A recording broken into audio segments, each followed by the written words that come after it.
Hello, teacher friends. Today we're going to talk about IELTS speaking. I'm going to tell you about how to be an exceptional IELTS preparation teacher on iTalki. What do I mean by exceptional?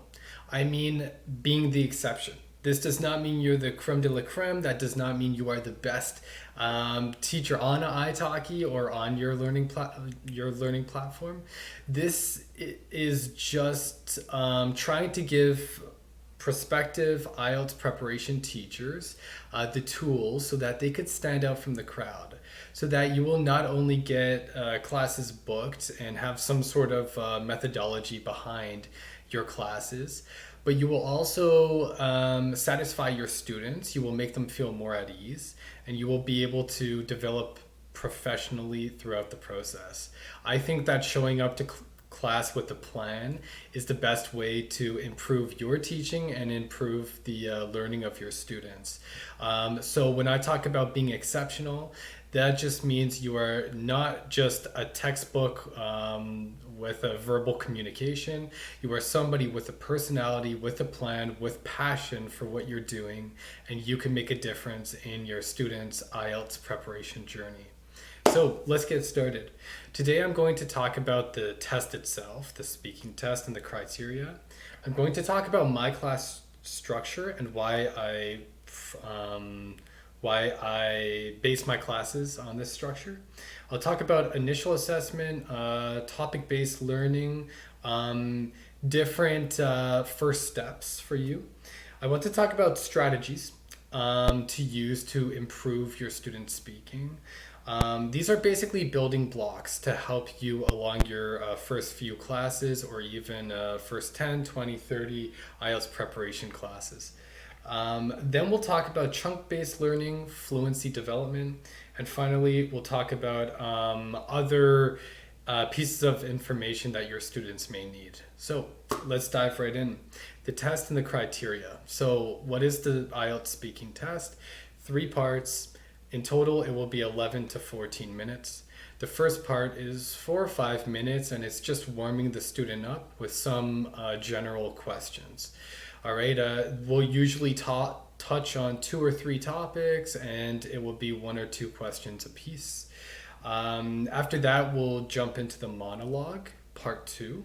So part 2 has 1 minute of preparation. The student will receive a prompt on a topic. For example, tell me about a time that you got lost in a city, or tell me about a time you had to help a friend. They will have 1 minute to prepare for this monologue. They could have a piece of paper and a pen and write down notes. And then after that, they will share their answer in 2 minutes. From there, part 3 wraps this up. These are more in-depth questions. It will be 4 or 5 questions, 4 or 5 minutes. And basically the student in this time will answer questions based on the same topic from part 2. So for example, if it has to do with, let's say with work, then part 3 questions will be based on work as well. Yeah. We need to understand the criteria. You're getting marked on your pronunciation, your fluency, your lexical resource, vocabulary, and your grammar. Okay, so while I'm talking today, I'm going to talk about the different ways that we could improve these. First of all, understand that there's need for improvement in these areas, and also the ways that we could improve your students' capabilities. All right, great.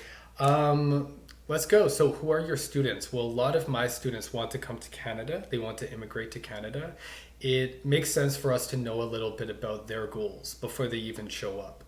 All right. A lot of Canadian universities for IELTS academic require students to have an overall band score of a band 6.5, and the lowest score in any category could be band 6. That means they could score a band 6 in reading, writing, listening, or speaking, but the overall has to be 6.5. This depends on the program and where you're studying. Aside from that, a lot of people want to immigrate to Canada, and for a lot of those students, they are looking for the express entry, and it's a band 6 minimum. However, a lot of my students show up with about band 6.5 capabilities, and of course, they're trying to get as high a score as possible. A lot of them are incredibly proficient in reading, writing, or in reading and listening, but they need help in speaking and writing. And most of them are looking for about 7.5. So breaking that band 7 barrier and climbing your way up to 7.5 is a real, even just breaking the band 7 barrier is a real amazing feat that students do. It's maybe the toughest gap to overcome in a lot throughout this process, because this is basically jumping from B2 to C1, high intermediate to advanced level abilities. And this takes a lot of support from teachers like yourselves.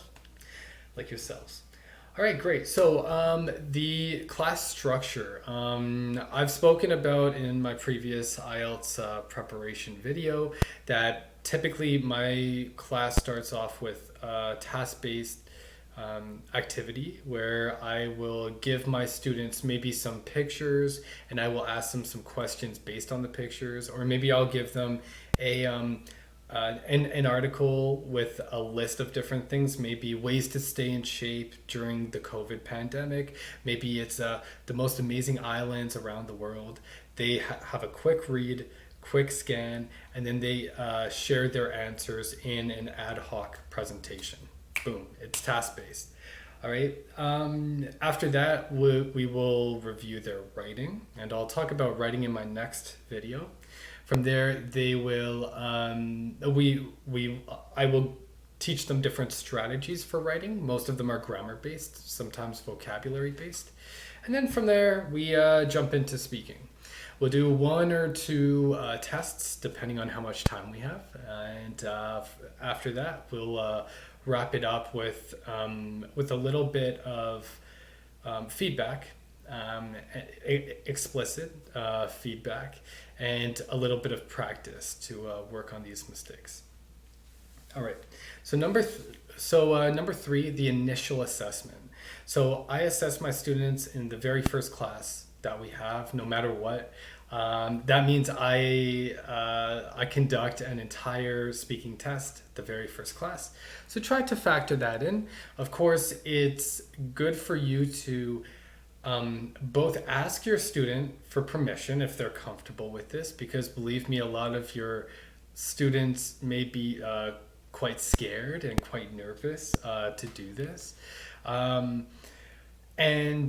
it's also important, as we go through everything I talk about today, to let your students know why you are doing what you're doing. So every activity you do with them, I think it's good, just as a teacher, if you could develop this skill to explain why you're doing what you're doing. That's very important. I know some of us are from the world where it's like, because I said so kind of teaching. Maybe that's just not my style. But on top of that, I think that when you have adults one-on-one classes and they want to get the most out of the classes, and you want them to get the most out of the classes, if you explain, this is why we're focusing on vocabulary development. This is why we're focusing on this topic today. That's very important. So let your students know why you're assessing them. Give them a little bit of preparation in this area, just to put them at ease. All right. So you work on the initial assessment. All right. If you're new to IELTS, it will take you as much time to get used to assessing people as it would take your students to get used to answering questions on IELTS, right? So this is a learning journey for both of you. And I think that if you are new to IELTS preparation, you should definitely take a course and maybe keep your prices a little bit low until you feel more confident. But at the end of the day, a lot of these students just need practice. So you have your initial assessment. What do I do here? Well, first of all, I have a Google Doc in front of me all the time. I have four categories for the four criteria. So that's fluency, pronunciation, lexical resource, so vocabulary, and grammar, right? Um, I also have three columns for corrections. All right. So this is where I'm actually going to put the corrections, and I have vocabulary, grammar, fluency slash pronunciation. And then I have a column for feedback, general feedback, and a column for recommendations. Okay. And that's where I put links with different pieces of information. So while I'm listening to their their answers, I am going through, I'm writing down notes so that I could find links to help the students in the future. I really suggest that that IELTS lessons are not just tearing your students apart for what they're doing wrong. It's being productive, letting them know what they could do in the future to improve. And the best thing you could do is to give them links and point them in the right direction, because we only have so much time in class, right? And you want to write this down while you remember it. So let me go through that again. We have the four criteria for speaking. Yeah, the vocabulary, grammar, fluency, pronunciation. That's where your band scores are going to go. Maybe you could put a little of like a few comments in there if you have time, but you want to make sure you're listening to what your students are saying. After that, you have the slots for correction. So you have vocabulary, grammar, fluency, pronunciation again. And that's where you'll put, for example, if they're mixing up it depends of and it depends on, you could write those down to make sure that you'll work on collocations after. Underneath that, you have the feedback. That's just for general feedback. It could be talking about the timing. It could be shows maybe occasional hesitation, right? Or it could be positive feedback. It could be incredible use of vocabulary, great lexical range, blah, blah, blah. And then at the end, you have the recommendations. Those are the links that your students could use for next time. Okay, you have your initial assessment. I always let my students know this is not the be all and end all. This is just to get started. Okay, it's going to be a good long journey, but this is just where like the starting point. Yeah. From there, I always start with topic-based learning. I think this is a really good way for students to compartmentalize. Let's look at it in the big picture. When I look at the biggest complaints about IELTS, it has to do, a lot of students do not like the focus in terms of topics, the thematic focuses, right? So for example, what we like the different topics that students should know about. I mean, maybe talking about flowers, talking about colors, talking about technology. Some students don't have information on that, right? So giving your students a list of 20 of the most common topics and having them assess what they are the best at talking about, even in their own language, what they have the most knowledge of, what they're the most at ease of talking about. I think one of the main goals as a teacher is to put your students at ease, and this is going to be an ongoing cycle as an IELTS teacher to find what puts your students at ease, what brings the anxiety level down and makes them feel more comfortable. Yeah. And basically looking at this list of 20 topics, I'll put an example. I use a vocabulary.uk, IELTS speaking.uk. I'll put it into the description below. This is what I start off with. I give them 20 common topics. I say, choose two topics you feel comfortable with, two topics you don't feel so comfortable with, bam. And that's where we start, right? And we practice some of those topics together. To a certain extent, we don't know what they're going to be asked on the test, right? But I like to keep a log of what I'm asking my students and what we're practicing. So in the Google Doc, while I ask them questions, I will put test 1, part one, I will copy and paste every question I asked them so that I know to ask different questions next time, or even to recycle the questions. A lot of learning is cyclical.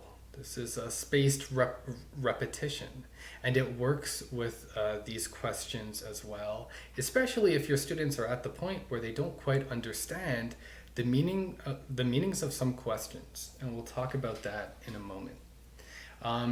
So that should be that's my first class. My first class is giving them an initial assessment, looking through a list of topics and showing them and understanding what topics they need to work on and which ones they're more comfortable with.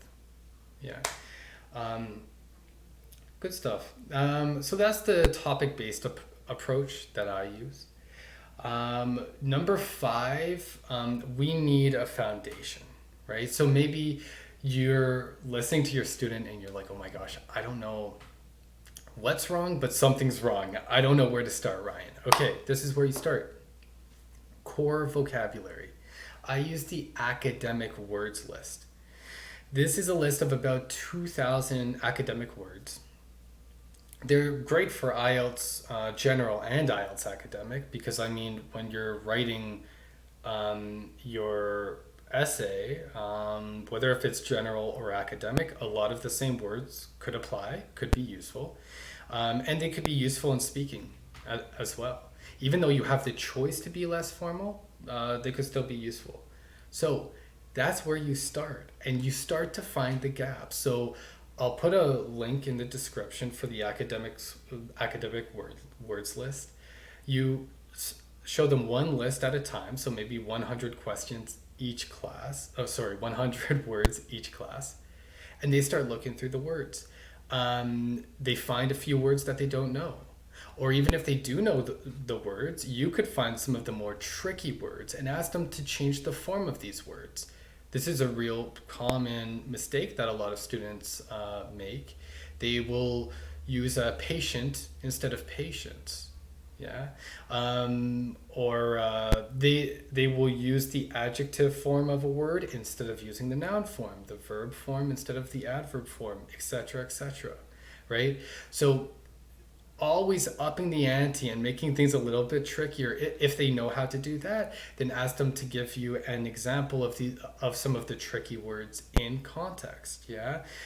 Make sure that you're always one step, that you have one activity, just kind of spontaneous activity, mini activity that could just get your students to engage with the words more. That could be using homophones, etc. Okay, academic words list, transition phrases.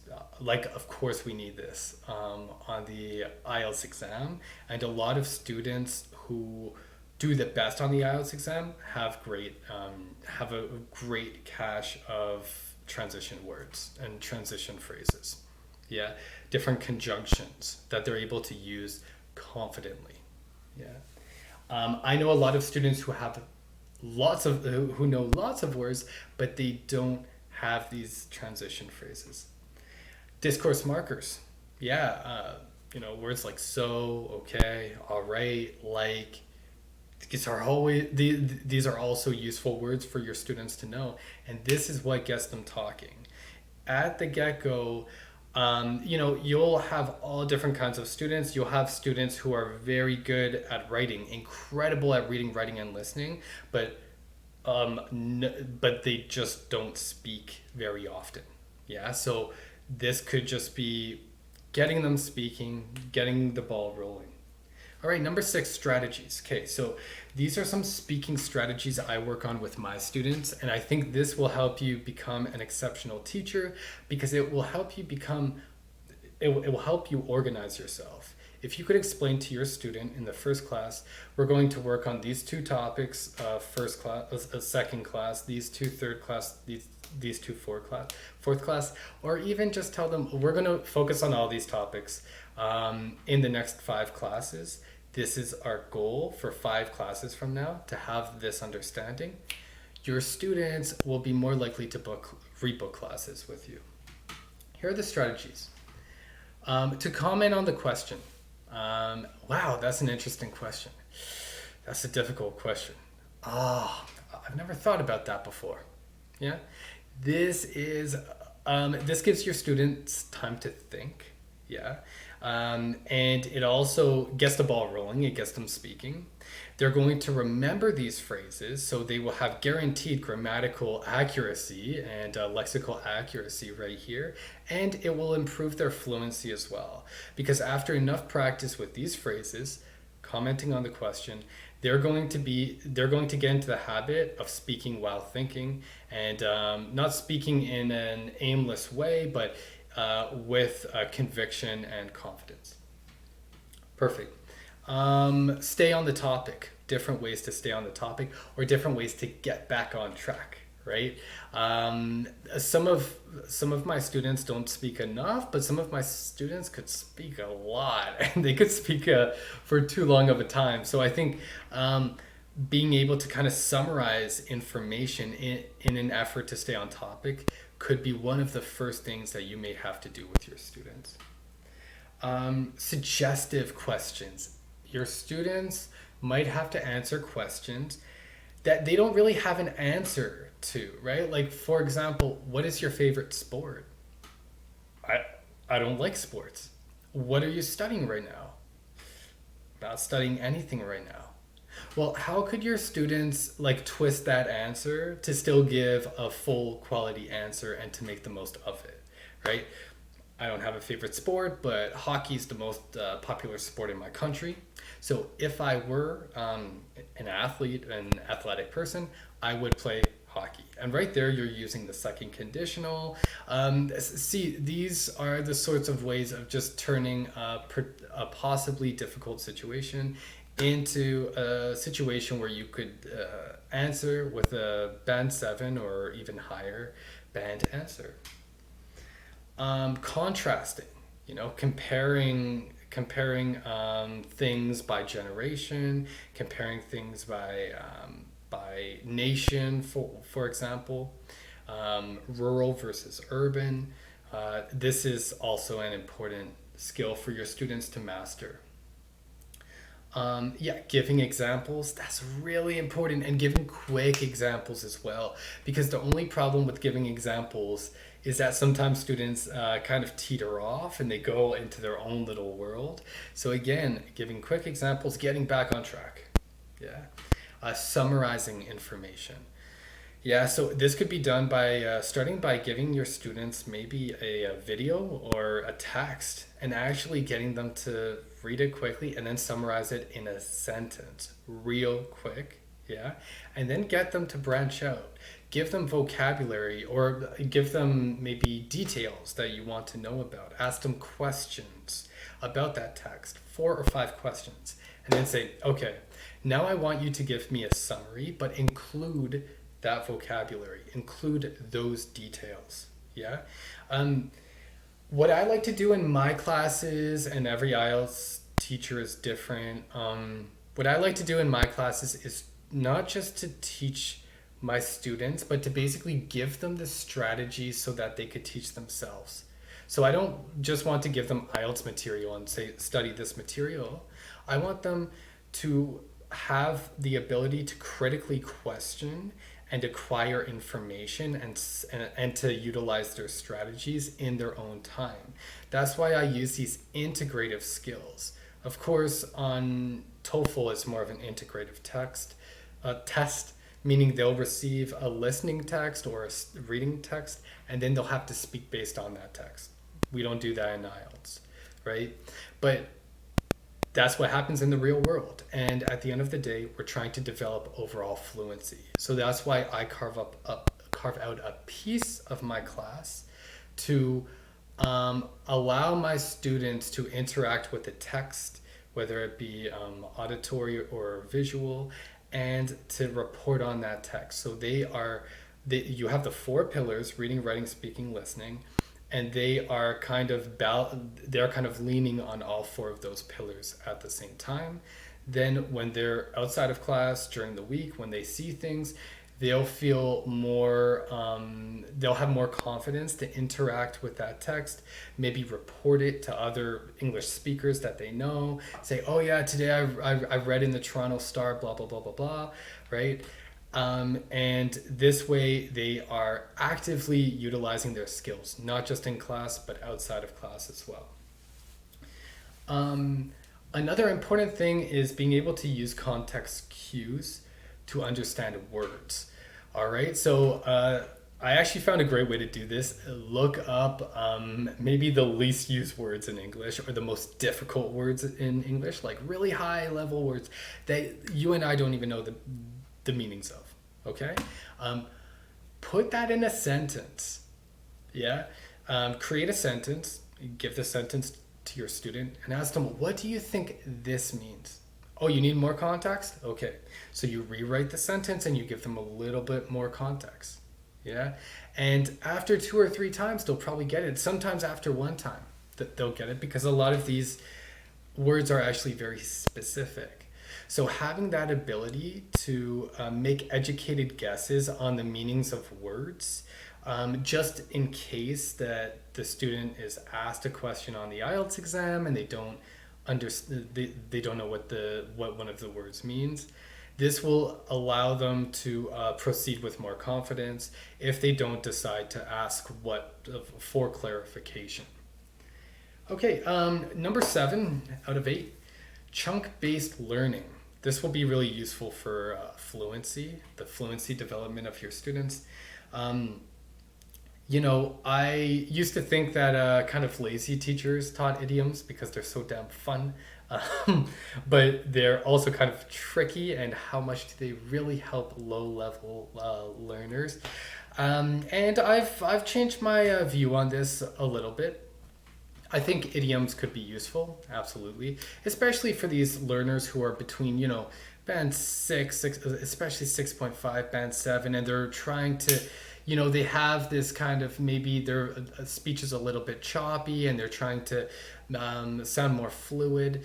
I think idioms could be fantastic, not just to improve their lexical knowledge, but also their metalinguistic knowledge, meaning the different uses of words in different situations. Yeah, and also to be able to recognize words not just as single units, but as kind of bricks of a wall, right? And by using these phrases, if you could say, oh, it's raining cats and dogs. By the way, I hate that idiom because, like, I've never heard an English speaker use it ever in my life. But we'll just use that one because that seems to be the go-to for some reason. So yeah, let's say it's raining cats and dogs. It's raining cats and dogs. It's raining cats and dogs. If your student keeps repeating this, not in class, but in their own time, you're just going to present these to them in class. If your students keep repeating this, this will help their fluency development in terms of connecting different words together. Yeah. Yeah, when you're doing fluency practice, it's great to give them some preparation materials, just like I was saying with the integrative approach. Yeah, scaffolding your language could be really important as well for your students. So kind of tweaking your language so that they're able to understand you. But remember, at the end of the day, IELTS students are going to be asked the questions in the same way as any IELTS test taker. So your ultimate goal should be to speak the way that an examiner will speak on the test. Also, this might be the most important thing, to give demonstrations. I should have said that at the beginning. The first class, I always give a demonstration to my student. And I do this over time. Maybe once every class, I'll give them an example answer for part 1, part 2, or part 3. Yeah. Okay. And number 8, just to finish up, I think it's important from the get-go to give your students just some tips, such as not being concerned about the examiner's intentions with a question to a certain extent. I mean, when a student is asked a question like, "Are you healthy?" You know, what does it mean to be healthy? Is that mentally healthy, emotionally healthy, physically healthy? Um, do you exercise? Well, what does that mean? Like, is it physical exercise? Is it doing different brain games, for example?